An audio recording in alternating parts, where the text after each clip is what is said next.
C'est bientôt l'UTMB? Ouais. C'est demain? Oui. Demain à quelle heure? 18h00. Ok. Alors comment tu te sens à la veille de cette épreuve qui est mondialement connue? Ouais, je suis en forme. Physiquement, j'ai connu cette semaine une période assez catastrophique sur le plan alimentaire, pardon. Mais à part ça, le mental est au beau fixe. Donc normalement, tout devrait bien se passer.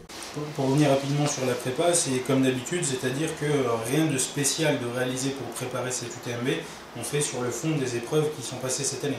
Exactement, rien de spécifique pour l'UTMB. On fait confiance aux courses qu'on a faites dans l'année qui, a priori, devraient suffire.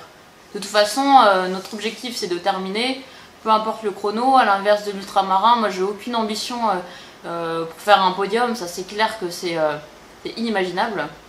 Et cette fois-ci, je pèse bien mes mots. Pourquoi c'est inimaginable? Parce qu'il y a trop d'élites sur l'UTMB. Hein. Les chances que je fasse un top 10, non, top, je sais pas moi, top 500 féminine, non, j'en sais rien. On avait 4 grosses épreuves cette année. L'Ironman, la Transca, l'Ultramarin et l'UTMB. La première était l'Iron Corsair que nous n'avons pas réussi, pas terminé. Ensuite l'Ultramarin qui a été un beau succès, la Transca que nous n'avons pas terminé non plus. Une sur les 3 grosses épreuves de prévues cette année, là on aborde la 4e, comment tu te sens, t'es confiante?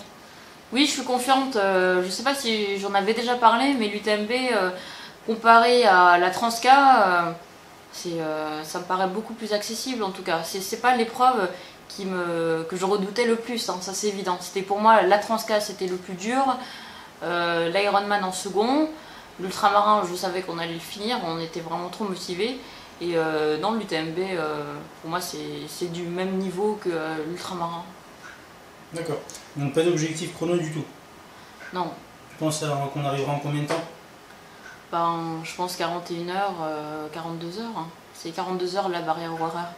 Après, c'est clair que si on est bien sur le moment, j'aurais tendance à nous tirer, ça c'est sûr. J'aimerais qu'on arrive le plus rapidement possible. Mais au final, il faut garder en tête que l'objectif c'est de terminer. C'est ça le plus important. Ok. Alors l'UTMB, pour rappel, c'est le Tour du Mont Blanc. C'est combien de dénivelé? C'est combien de kilomètres? Alors c'est 10 000 D+, c'est un peu moins de 170 km de tête. Ok. On passe au ravito? Ouais. Alors qu'est-ce que tu nous as acheté cette fois-ci pour manger? Alors cette fois-ci on innove complètement. On va retourner en enfance là parce que on en a marre de payer nos bars super cher. Donc je suis allée chez Tank Frère acheter plein de confiseries au sésame, cacahuètes. Donc ça vaut que dalle. C'est super bon. Alors voilà, au sésame, cacahuètes, la même chose. Là c'est 100% cacahuètes, sésame. Et ça, 100% sésame. Moi j'ai vraiment des bons souvenirs de ces trucs-là là, que je mangeais quand j'étais en primaire et au collège. Là j'adorais ça. Ok Emir, alors à J-1 de l'UTMB, tu peux nous dire comment tu te sens? Bah écoute, ça va, disons que pas de prépa particulière, pas fait non plus très attention à l'alimentation en particulier. Disons que pareil que toi, ça va être clairement au feeling, hein, cette UTMB. Je pense qu'on a le fond pour finir, on s'est beaucoup entraîné cette année, on a beaucoup fait de volume sur des courses. Donc je pense que voilà, ça va encore une fois se baser sur ce volume fait pendant l'année. Voilà, pas de prépa spécifique, donc on ne s'attend pas à grand chose si ce n'est finisher. Donc il faudra quand même, je pense, bien faire attention aux barrières horaires parce que c'est pas notre spécialité non plus que d'arriver à les franchir facilement. Donc bien attention de ce côté. Mais voilà, pas de prépa spécifique encore une fois, donc je suis pas le plus confiant du monde, mais je pense qu'on en est bien capable. Alors s'il y a quelque chose qui devait pêcher, ça serait quoi? Bah, les barrières, évidemment, je pense, moi c'est ça qui m'inquiète, surtout que cette année c'est en fait les 2 fois où on s'est planté en quelque sorte, sur les 2 gros challenges de l'année qu'on avait qui étaient l'Iron Corsair et la Transcaroucara. Donc ces 2 challenges, malheureusement, c'est les barrières horaires qui ont pêché. Donc là, s'il y a quelque chose où j'ai une petite crainte, ça va être ça, ouais, sur l'UTMB. Emir, moi j'ai souvenir que la TDS avait été une course vraiment difficile et éprouvante pour toi. Est-ce que tu penses que ça va être le cas demain, ou alors est-ce que le fait qu'on soit à 2 cette fois-ci, ça va changer les choses? Ouais, disons qu'en 2014, c'était vraiment difficile, la solitude entre guillemets sur la TDS, c'est vrai. En plus, j'avais fini en 32 heures alors que la barrière était à 33 heures. J'avais vraiment traversé des périodes de doute. J'avais vraiment personne pour me tirer. J'étais sur mon propre rythme. Et en fait, ça m'est très utile quand Carole me tire sur les ultras parce que ça me fait vraiment avancer beaucoup plus vite que ce que je ferais moi-même dans certains cas, dans les cas où j'ai vraiment envie d'aller lentement ou de pas trop pousser. Donc je pense que ça sera forcément mieux. Il y aura cette émulation. Il y a aussi le fait qu'on sait de mieux en mieux courir ensemble. Donc forcément, ça va nous tirer vers l'avant. Donc clairement, la TDS c'était très dur physiquement, assez dur mentalement aussi parce que voilà, je me sentais vraiment assez seul. Là, ça ne peut être que mieux, mais ça sera aussi beaucoup plus long. Donc faut pas s'attendre non plus à quelque chose de facile. Faut pas se reposer sur nos lauriers et croire que c'est gagné d'avance. Je pense que c'est là qu'il faut travailler. C'est être dans le moment, être dans le truc et garder à l'esprit qu'il faut avancer rapidement pour passer les barrières.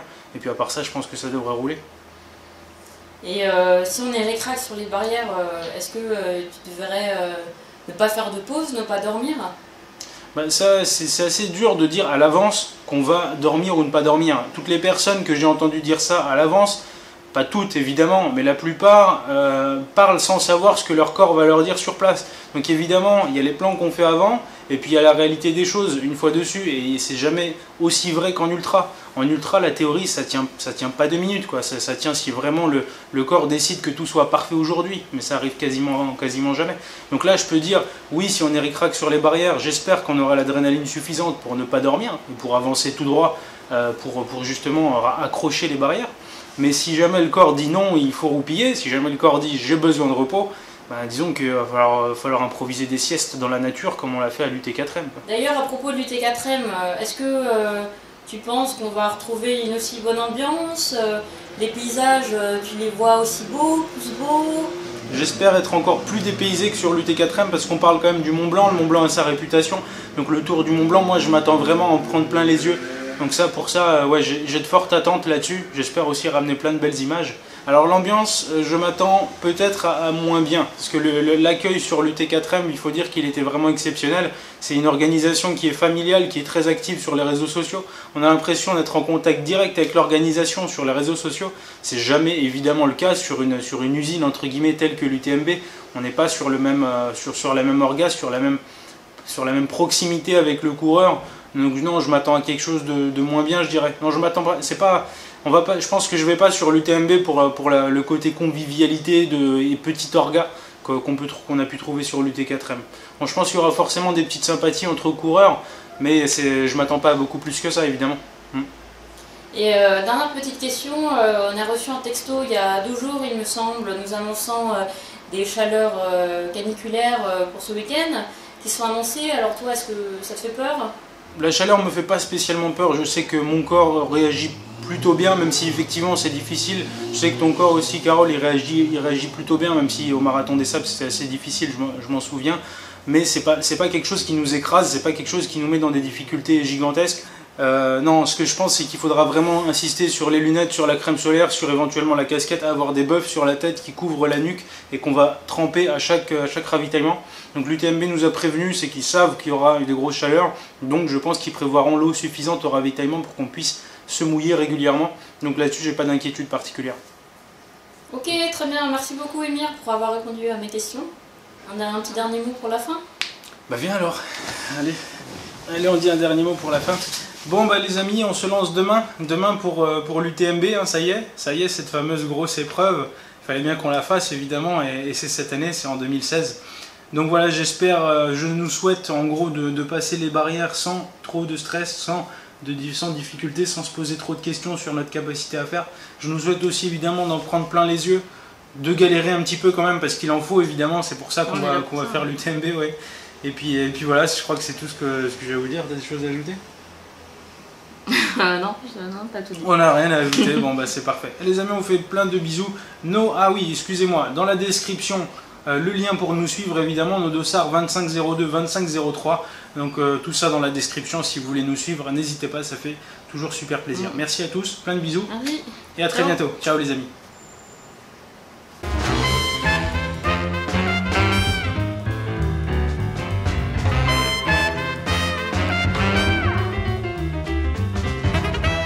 J'espère que t'es pas en retard au travail. Ah bah si, je vais être C'est- forcément en retard, il est 28.